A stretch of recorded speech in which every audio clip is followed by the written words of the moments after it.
एका लहान मुलीची जड कापायची होती. मग ते गावाच्या बाहेर जाऊन आम्ही तिची जड जेव्हा कापली तेव्हा ती मुलगी जोरजोरात रडायला लागली.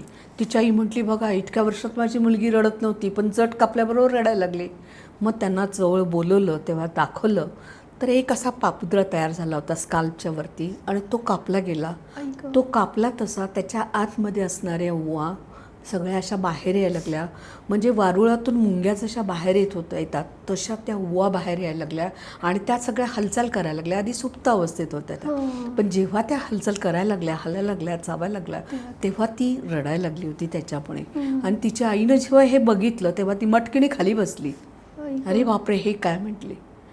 मग आणि त्याच्यामध्ये आळ्या झाल्या होत्या, पस झाला होता, सगळं इतकं भयानक होतं. मग आजूबाजूची लोक येऊन बघितलं, त्यांनाही कसतरी झालं. म्हणे हे काय, हे देवाला द्यायचं होतं का, असंही लोक म्हणत होते.